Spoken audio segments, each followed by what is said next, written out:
Predsednik Trump je pravkar izrekel svojo zadnjo grožnjo Iranu. Če sporazum ne bo podpisan, jih čaka veliko trpljenja. To se je zgodilo le nekaj ur po zadnjem spopadu med IRGC in ameriškimi silami ter razkritih, da je Izrael med zadnjim valom vojne vzpostavil prednjo podporno bazo na ozemlju Iraka. Te zgodbe in še več v današnji oddaji Jerusalem Initiative. Dobrodošli nazaj v oddajo Jerusalem Initiative na JNS TV. Moje ime je Josh Hasten, tukaj v Jeruzalemu, Alex Trejman v Združenih državah.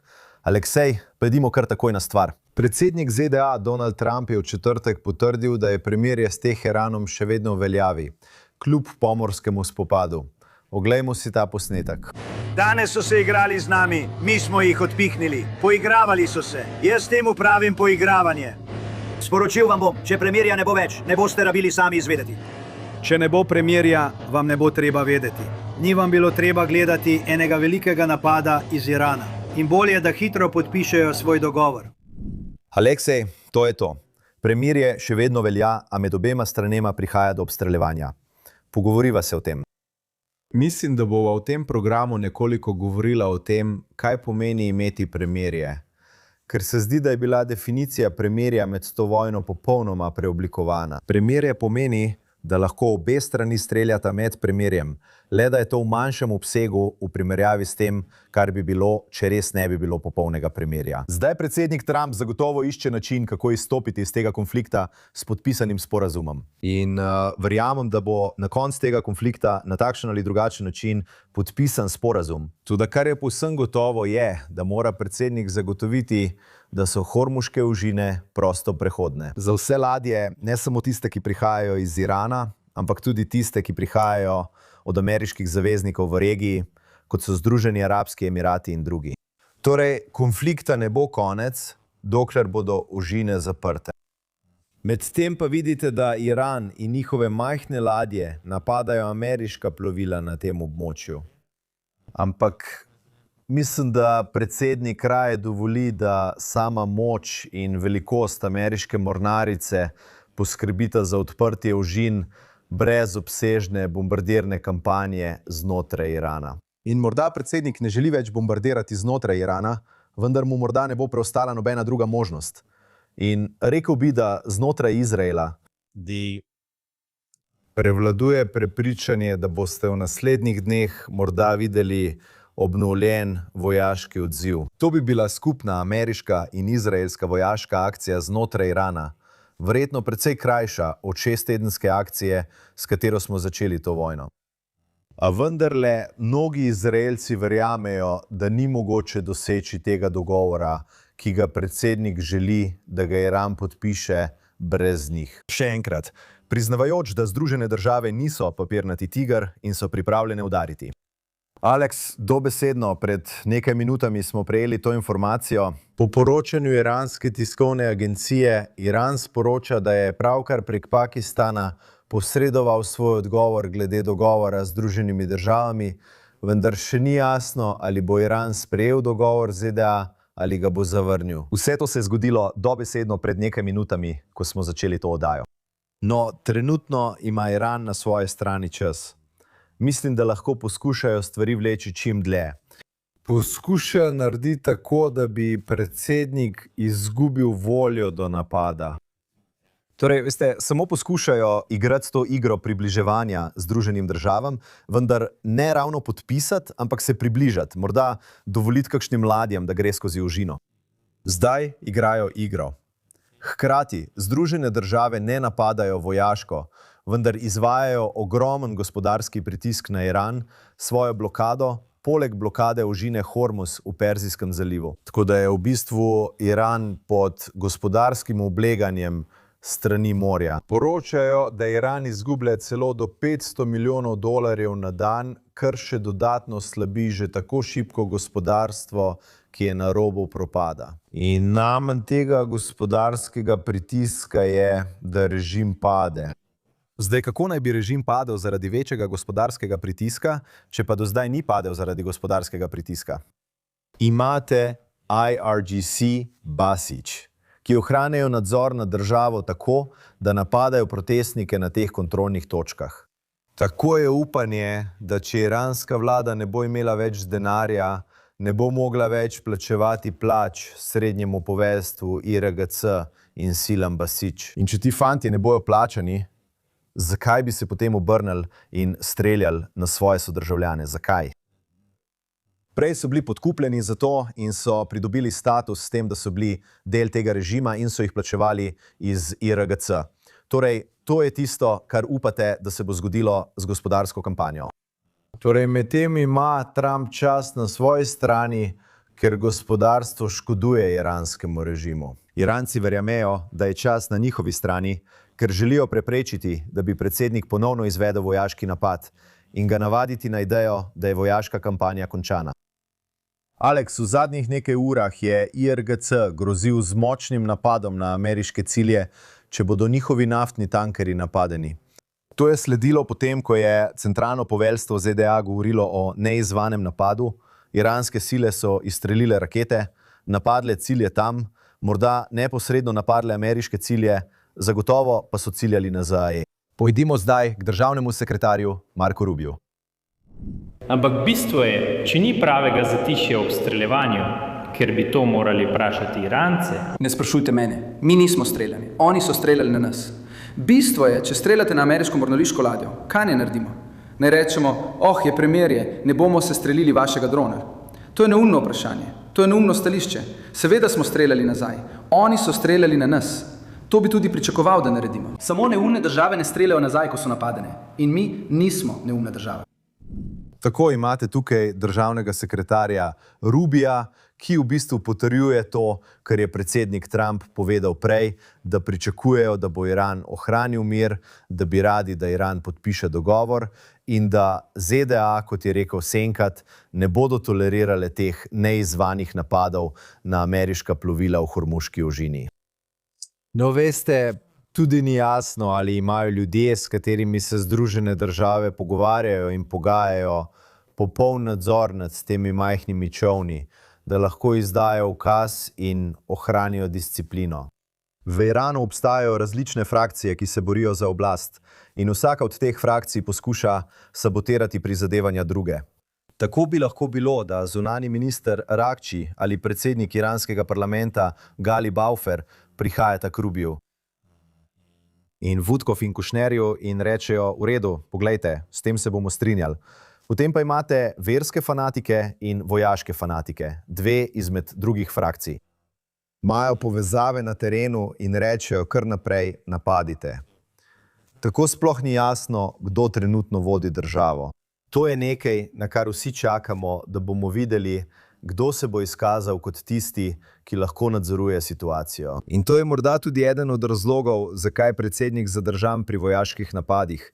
Saj je namen vojaških napadov pritisk na tistega, ki je na oblasti, da podpiše sporazum. Če pa ljudje, s katerimi se pogovarjate, ki bi bili morda pripravljeni podpisati sporazum, bodisi pred ali po vojaških napadih, nimajo nadzora na terenu in ne morejo zagotoviti miru v Hormuški ožini, potem ne govorite s pravimi ljudmi. Zato vojaška kampanja ne bo učinkovita, če je njen namen pritiskati na ljudi, s katerimi se pogajate. Če pa imate ustrezne obveščevalne podatke in lahko odstranite ljudi, ki organizirajo te napade, je to nekaj, kar bi lahko videli. In to je tudi ena od stvari, ki jih lahko zagotovi premirje. Pravzaprav prinese nekaj jasnosti, odstrani meglo vojne, kaj ne? Vedno pravimo, da se stvari dogajajo v megli vojne. Ko imate premirje za daljše obdobje, kot je to, se je megla vojne razblinila do te mere, da se lahko vaše zbiranje obveščevalnih podatkov dejansko izboljša.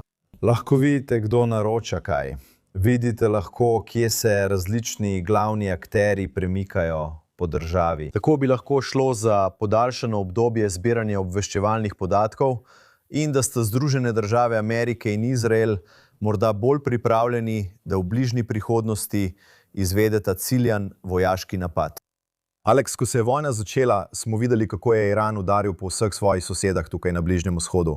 Zagotovo na Izrael izstrelil stotine in stotine balističnih raket, pa tudi napadel ZAE, Katar in druge države. V zadnjih nekaj dneh je Iran izstrelil 19 raket in dronov na ZAE. Še eno poročilo v zadnjih nekaj urah. Še 2 drona sta bila prestrežena strani protiraketnih ali protidronskih sistemov ZAE. Zakaj mislite, da Iran posebej cilja na ZAE, ne na Izrael in ne na nekatere druge države? In spet, če se vrnemo k celotni zadevi premirja, to v resnici ne pomeni premirja, saj se te dve strani izmenjujeta. Iran napada, ZAE odgovarja. Ali menite, da bi ti incidenti, v katere je vpletena ZAE, lahko sprožili odziv Američanov in nas tukaj v Izraelu? No, kar bi zagotovo sprožilo veliko hitrejši odziv, bi bilo, če bi strelili balistične rakete na Izrael. Zagotovo. Če bi strelili balistične rakete na Izrael, bi v trenutku sledil velik povračilni odziv Izraela. Torej, to je Iran, ki preizkuša meje in ugotavlja, koliko si lahko privošči. Združeni arabski emirati niso pripravljeni vstopiti v boj. Ne verjamem, da si Združene države ali Izrael dejansko želijo, da bi se oni resno vključili v boj. Tukaj imate 2 več kot usposobljeni letalski sili, ki sta sposobni opraviti svoje delo. In tukaj ne potrebujete še enega igralca, ki nima enake ravni prefinjenosti in sposobnosti kot Izrael in Združene države Amerike. Torej, kar Iran počne je, da preizkuša. To je v bistvu napad na ameriškega zaveznika. Mišljeno je kot udarec proti Ameriki. Ne, da bi Amerika ta udarec utrpela neposredno. Čakajo, da vidijo, ali je predsednik resen glede svojih groženj s povračilnimi ukrepi proti Iranu. Lahko bi bilo tudi na nek način simbolično povračilo potem, ko so Združeni arabski emirati pred tednom dni napovedali svoj umik iz OPEC-a, ki je v resnici zasnovan tako, da na nek način zmanjša pomen hormuške ožine. Namenjen je znižanju cene nafte na mednarodnih trgih. Namenjen približevanju Združenih arabskih emiratov ameriškemu vplivu in v podobni meri tudi Izrael. Torej, veste, to je lahko del razlogov tukaj, vendar Iran preizkuša teren in preverja, koliko si lahko privošči. In to se dogaja na strani islamskih skrajnežev med premirjem. Poskušajo ugotoviti, koliko si lahko privoščijo. In potem na naši strani, na strani ZDA ali Izraela, udarijo vsakič, ko opazijo teroristična gibanja, kot smo videli, da izraelska vojska znova in znova počne v Gazi in Libanonu po razglasitvi premirja. Alex, čez vikend je Wall Street Journal poročal, da je Izrael vzpostavil tajno vojaško postojanko globoko v iraški puščavi, da bi služila kot podporna baza za zračne operacije proti Iranu. Kako pomembno je to poročilo, dejstvo, da je Izraelu uspelo po poročanju Wall Street Journala vzpostaviti to bazo v Iraku? No, najprej bi rad samo povedal to in morda bova o tem govorila čez nekaj minut. Nenehno prihajajo ta poročila iz Wall Street Journala, iz New York Timesa, iz Axiosa, iz Washington Posta, skrivna razkritja ali skrivni pogovori, ki so se zgodili. Zelo težko je vedeti, ali je to, kar berete v katerikoli od teh publikacij, točno. Tako obstaja velika verjetnost, da to, kar pišejo o teh zgodbah, preprosto ni res in je namenjeno povzročanju neke vrste diplomatskega zapleta, če je to prava beseda tukaj. Ampak pojdiva naprej in se pogovoriva o tem, ali bi to lahko bilo res ali ne. In reciva, da za namen tega podcasta trenutno vzamemo to poročilo za resnično, čeprav nisem prepričan, da to res lahko storimo. Ampak če bi Izrael vzpostavil bazo znotraj Iraka, seveda bi Izrael lahko vzpostavil bazo znotraj Iraka. Videli smo, da je Izrael deloval na mnogih različnih krajih. Irak je le eno izmed krajev, kjer ima Izrael verjetno zmogljivosti za delovanje. Morda delujejo tudi iz Azerbajdžana. Morda delujejo iz nekaterih teh letalskih baz po Bližnjem vzhodu, vključno z nekaterimi, ki jih je napadel Iran in so ameriške letalske baze. Izrael je pokazal, da ima vrhunske zmogljivosti in sposobnosti, za katere iskreno povedano nihče ne ve, da jih ima. Dogaja se veliko prikritih operacij. In zato bi Izrael lahko potreboval kraj blizu iranske meje za specialne enote. Naprimer, Kaj bi se zgodilo, če bi, bog ne daj, izraelsko letalo strmoglavilo v iranskem zračnem prostoru? Torej boste želeli imeti pripravljeno operacijo, da bi rešili pilota ali letalo ali karkoli bi bilo potrebno. Zato želite imeti specialne enote v bližini. Lahko bi se zgodilo, da bi morali vdreti na kraj, kjer je obogaten uran, ali pa bi bila kakšna druga potreba, zaradi katere bi morali izvesti operacijo specialnih enot. Vzpostavitev baze v nikogaršnji zemlji, tam v Iraku, blizu iranske meje, na območju, ki je zelo veliko in redko poseljeno, je izjemna zmogljivost, ki bi jo Izrael lahko razvil. Irak je zdaj država, ki jo je Iran popolnoma destabiliziral. V Iraku deluje Kataib Hezbollah. Med to vojno so bili trenutki, ko so bile rakete na Izrael izstreljene iz Iraka. Tako bi lahko bilo tudi to, da je Izrael izvajal nekatere omejene vojaške operacije znotraj Iraka. In ko slišite o ameriških vojakih, ki so bili ubiti v Iraku, je to zato, ker jih ubijajo. Sile, ki jih podpira Iran, vključno s Kataib Hezbollahom. Torej obstaja veliko razlogov, zakaj bi lahko Izrael vzpostavil in morda tudi je vzpostavil vojaško bazo v Iraku. Drugi razlog, ki ga lahko menimo, je, da je predsednik govoril o poskusu tihotapljenja orožja v Iran. Torej, kako boste to storili? Tako so v nekaterih teh poročilih namignili, da so bili iraški Kurdi tisti, ki so prejeli orožje, ki naj bi ga pretihotapili v Iran. Možnost je bila tudi, da bi nekateri iraški Kurdi lahko vdrli v Iran kot specialne enote. Torej bi bilo treba usposobiti, kar pomeni, da bi lahko bil Izrael na teh območjih, bodisi da je dostavljal orožje ali usposabljal sile za prečkanje meje. Torej, veliko različnih razlogov, zakaj bi tam lahko postavili vojaško bazo. Ja, to vsekakor ima smisel, vendar bomo morali raziskati nekoliko globlje in preveriti, ali je to dejansko potrjeno. Ampak ostanimo pri temi poročil iz zadnjih nekaj dni.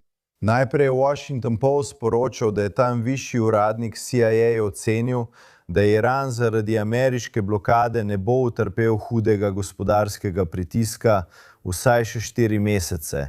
Kar pomeni, da bi lahko ostali nad vodo še 4 mesece. To je mimogrede eno od teh poročil, ki ga je zanikal drug višji obveščevalni uradnik in dejal, da so trditve CIA napačne. In hkrati ste imeli tudi poročilo, ki pravi, da lahko Iran dejansko zelo kmalu obnovi svoje zmogljivosti tukaj. Torej, še 2 poročili, o katerih mislim, da bi morali razpravljati. Ja, mislim, da sta obe poročili res namenjeni škodovanju ameriškemu javnemu mnenju in podpori predsedniku Trumpu ter njegovim vojaškim operacijam. Mislim, drugo poročilo, ki ste ga omenili, da ima Iran večino svojih zmogljivosti še vedno, preostale balistične raketne zmogljivosti, ali da bi lahko hitro obnovili vse te zmogljivosti. To je namenjeno temu, da vojaška operacija zgleda kot. Da ni pomenila ničesar, da je bila nepotrebna, da ni bila učinkovita, neučinkovita. Ampak Iran je pravkar prestal največjo vojaško zračno kampanjo, 6-tedensko skoncentrirano zračno kampanjo, mislim v zgodovini sveta, kjer sodelujejo ZDA, ameriško letalstvo in izraelsko letalstvo uporabljata vrhunske obveščevalne podatke za napade na vojaške cilje po vsej Iranu. Zadeli so vse jedrske objekte, zadeli so vse obrate za proizvodnjo balističnih raket. Ali ima Iran še vedno določene zmogljivosti? Jasno je, da imajo še vedno določene zmogljivosti, saj smo pravkar videli, da so izstrelili balistične rakete na Združene arabske emirate. Če se bo vojna ponovno začela, bo Iran spet začel izstreljevati balistične rakete. Da, jih bo. Ali jih še vedno imajo? Ja, morda jih imajo celo 1000. V primerjavi z več 1000 raketami, ki so jih imeli pred vojno, so njihove zmogljivosti močno zmanjšane. Njihova sposobnost za začeti proizvajati balistične rakete je bila močno zmanjšana. Tako je bilo to poročilo posebej zasnovano tako, da je videti, kot da je bilo tisto, kar je predsednik naredil v Iranu, zgolj neka zgrešena in neučinkovita avantura. Zdaj, ideja, da bi iranska vlada lahko zdržala 4 mesece gospodarske blokade No, to je namenjeno tudi temu, da bi ameriško javnost obrnili proti podaljšani blokadi. In to je povezano z naraščajočo ceno nafte. Želijo, da bi bil pritisk na predsednika, še posebej, ko se bližamo vmesnim volitvam tukaj, da ustavi vojno. Želijo, da bi izgledalo, kot da je predsednik Trump prekršil svoje predvolilne obljube in ZDA vpletel v te dolgotrajne konflikte. Toda iranski rial je v težavah. Zdaj je menjalni tečaj približno 1,5 milijona rialov za $1. In znova, mislim, da se ta gospodarski pritisk izkazuje za izjemno učinkovitega. In samo počakati moramo, ali bo to pripeljalo do kolapsa režima, za kar verjamem, da je končni cilj gospodarskega pritiska. In ali bo v prihodnjih dneh ali tednih prišlo do kakršnekoli vojaške akcije, ponovne vojaške akcije. Alex, imamo še eno poročilo tukaj. To poroča New York Times, kjer navajajo, da je visok ameriški uradnik izjavil, da Iran ponovno gradi svoje vojaške zmogljivosti, predvsem tako, da obide ožino Hormuz. In govorimo o tem, da bi Rusija lahko poslala komponente za drone v Iran prek Kaspijskega morja, da se tako izognejo tej blokadi. To je njihova glavna povezava med tema dvema sosedama, seveda zaveznikoma, Rusijo in Iranom. Kaj menite, kaj lahko sklepamo iz tega poročila? Še ena spet, moramo na tej točki brez konkretnih informacij, vendar to nakazuje, da je to še en način, kako se Iran obnavlja. Vsekakor nekaj, kar je treba spremljati, seveda, veste, Izrael in Združene države, a še posebej Izrael. Rekel bi, da imajo tukaj obveščevalne podatke in nadzorujejo ta območja. In ohranili bi sposobnost napada, če bi menili, da se nevarne zmogljivosti dronov uvažajo prek Kaspijskega morja. Mislim, da ni kraja, kjer Združene države in Izrael ne bi udarili, če bi opazili tihotapljenje. Spomnite se, da so Kitajci poslali tanker in predsednik Trump je ukazal ameriški mornarici, naj ga prestreže, ter dejal, da so na tej ladji nekatere ne preveč prijetne stvari, ne da bi razkril več podrobnosti. Ali je mogoče, da bi Rusija pomagala Iranu s tehnologijo dronov? Mogoče je. Ali se lahko zanesemo na ta poročila? Mogoče. Obstaja možnost, da so resnična. In rad bi se še enkrat vrnil k naravi teh poročil, mislim, ko prihajajo iz Washington Posta. In ne pozabite, slogan Washington Posta je, da demokracija umre v temi. Kar pomeni, da resnica v bistvu ni to, kar je tukaj poročano, da prihajajo temna poročila. In ko govorite o ocenah CIA ali agentih CIA, ki predstavljajo ocene, je lahko to nek uslužbenec, ki je svojemu šefu predstavil nekaj, kar je bilo popolnoma zavrnjeno. Torej, tudi če je bilo nekaj resnice o tem, da je obstajala neka ocena, to še ne pomeni, da je to prevladujoča ocena. To ne pomeni, da ne obstajajo druge ocene, ki so popolnoma v nasprotju s tisto oceno.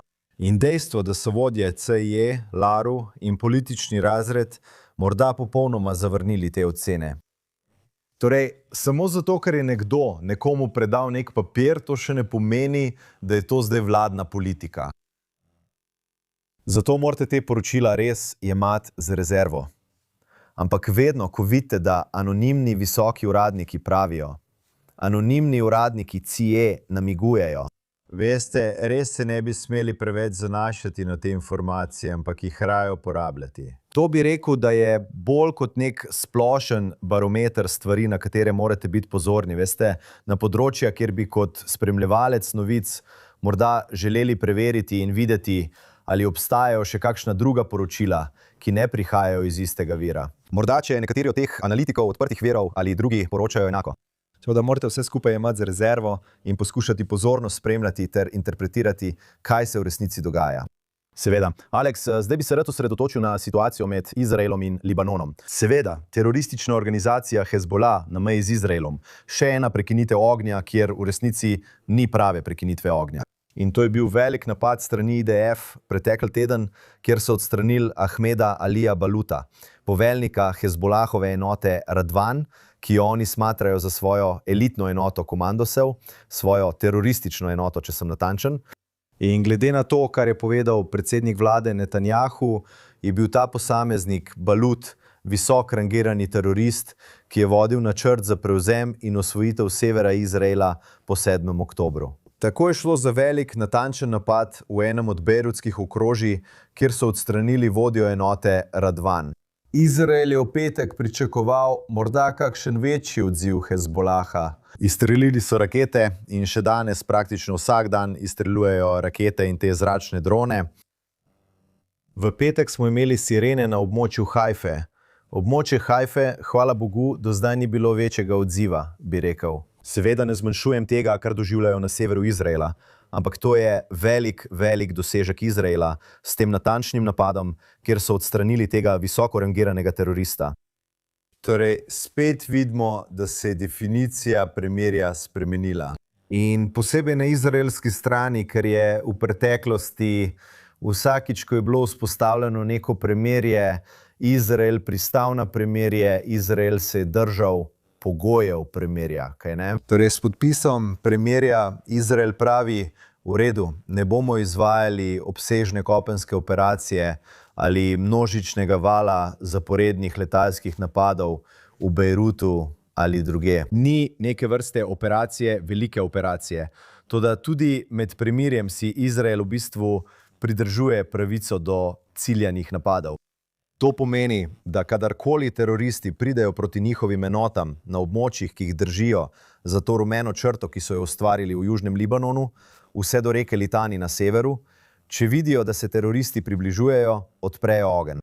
Toda tukaj še več kot to, letalski napad precej bolj na severu države, globoko v Bejrutu, ciljani atentat na enega izmed članov vrha poveljniške strukture Hezbolaha. In to je tisto, kar Izrael počne zdaj.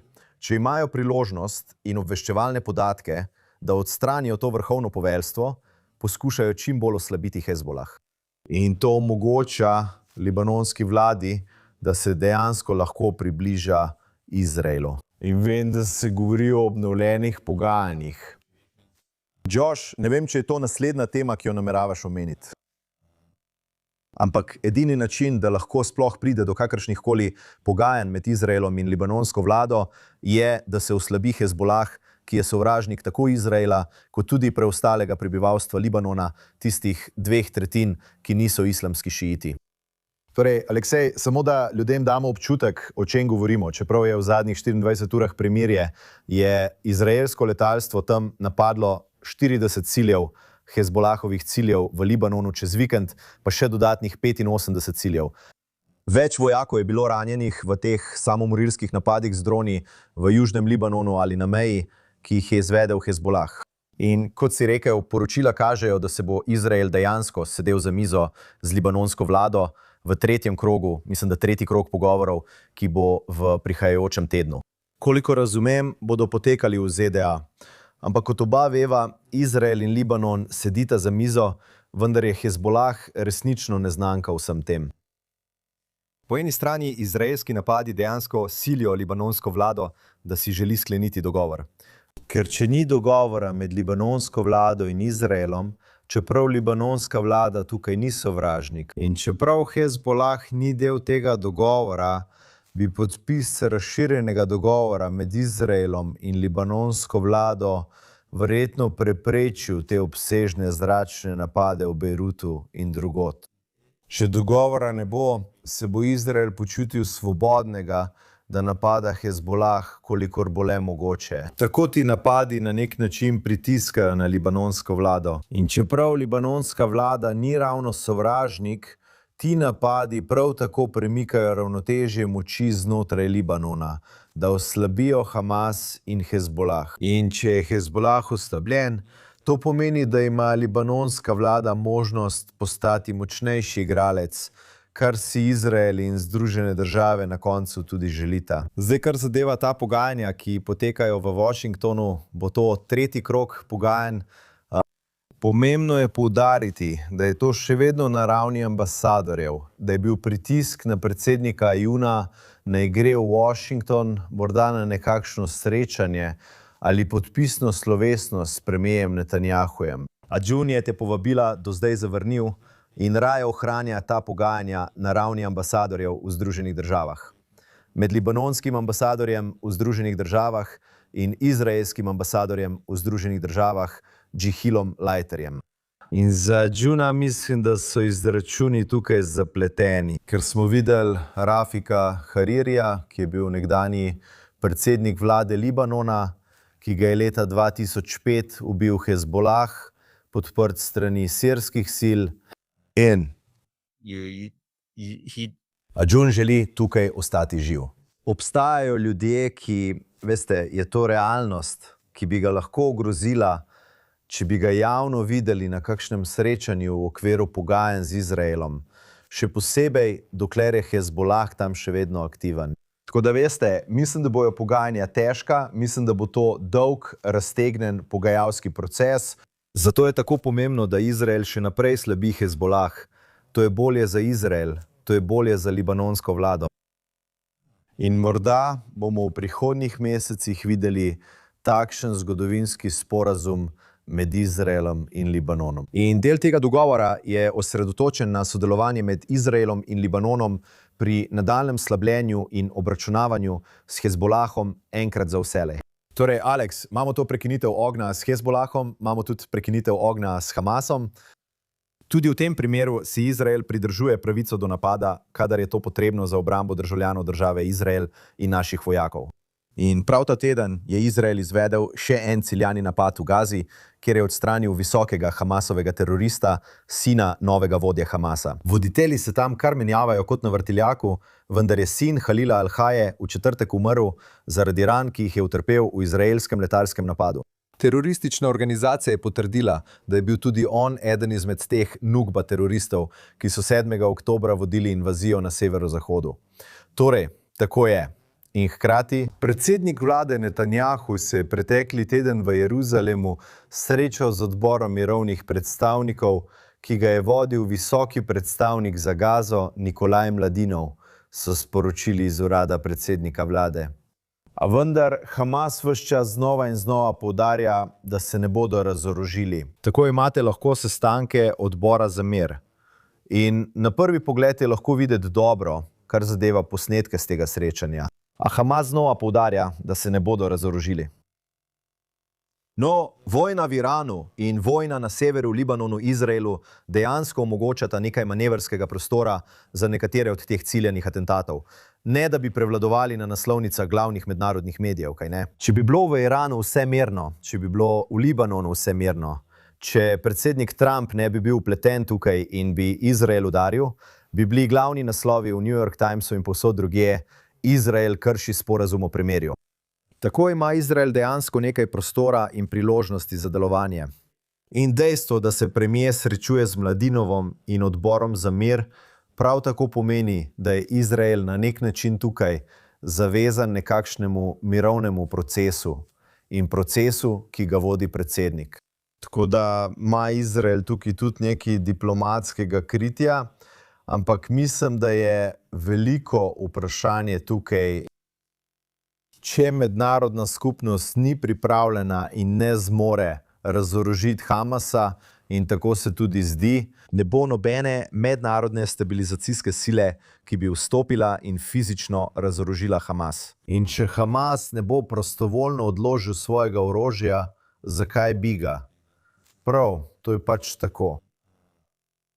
Teroristična organizacija, ki deluje v kulturi mučeništva do zadnjega človeka in želi še naprej terorizirati ter indoktrinirati prebivalstvo, ne bodo se kar tako predali. Brez da bi bili ubiti. Iskreno, če bo nekaj 100 ali nekaj 1000 njih tekalo naokoli s strojnicami, bodo trdili, da so še vedno na oblasti, da še vedno zmagujejo. In dokler lahko ustrelijo katerikoli gazočan, ki se bo uprl, je to resnica. Še vedno imajo oblast nad 47% Gaze, ki jo nadzorujejo. Torej, veliko vprašanje tukaj je, kaj bo Izrael storil glede tega. Ali bo Izrael izvedel novo kopensko operacijo v večjem obsegu, da bi poskušal odstraniti preostale mitraljeze, ki jih ima Hamas, in tako dosegel trajno zatišje v Gazi.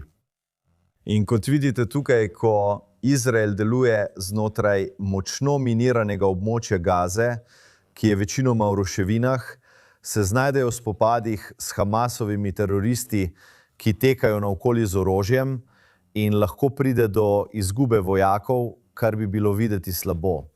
To je nekaj, česar Izraelci res ne morejo prenesti. Zelo težko je. Izraelci nočejo videti svojih fantov in deklet ubitih v teh spopadih v Gazi in kaj bi s tem dosegli? Ker koliko časa bo to trajalo, da bi odstranili prav vsako zadnjo puško iz Gaze?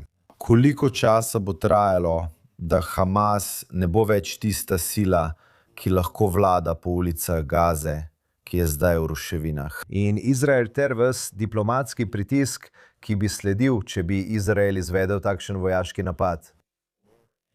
In potem sem prepričan, da predsednik vlade Netanjahu razmišlja, kako bi vse to vplivalo na njegove možnosti na volitvah. Ker smo zdaj v volilni sezoni. In predsednik vlade Netanjahu verjetno želi končati vojaški konflikt pred volitvami, da bi lahko rekel, da je v bistvu zmagal v vojni. In seveda bo o tem potekala razprava, ker bodo nasprotniki predsednika vlade Netanjahuja poskušali reči, da je Hamas ostal na oblasti, torej ni zmagal. To ni bila popolna zmaga, o kateri ste govorili. Hezbolah je še vedno aktiven v Libanonu, torej to ni popolna zmaga. Iran ima še vedno zmogljivosti balističnih raket, torej to ni popolna zmaga. Tako da gre tukaj za bitko narativov, ki poteka na političnem spektru. In druga stran tega je zgolj ohranjanje statusa quo, kjer lahko Izrael reče, hej, nadzorujemo 53% Gaze, uničili smo 70% Gaze, odstranili smo Jah Sinvarja, Mohameda Defa, odstranili smo Ismaila Hanijo v Teheranu in še naprej odstranjujemo najvišje teroristične voditelje, kot ste pravkar omenili, ter izvajamo te ciljno usmerjene zračne napade. Ampak to je situacija in če si prebivalci Gaze želijo se utapljati v svoji bedi in se nočejo dvigniti proti Hamasu, potem je to nova situacija. Hamas nadzoruje 47% Gaze, ki je v ruševinah, Izrael pa ima pomembne varnostne pasove povsod naokoli. Ta Gaza, ki je v bistvu pod obleganjem. Ja, v redu, prav. Nekatera mednarodna pomoč, prehranska pomoč lahko pride noter, vendar gradbenih materialov ne bo. Ne bo gospodarstva. In če si ljudje v Gazi želijo tako živeti, naj tako živijo. In to so izbire, ki jih ima predsednik vlade Netanjahu, vendar deluje previdno in znova izvaja ciljno usmerjene operacije, ko se za to pokaže priložnost. Alex, danes imamo čas še za eno temo in ta je dejansko med svetovnimi naslovi. Predsednik Trump je napovedal, da je med Rusijo in Ukrajino razglašeno premirje, 3-dnevno premirje, da bom natančen, 9., 10. in 11. maj, da lahko Rusija obeleži ali praznuje svoj dan zmage.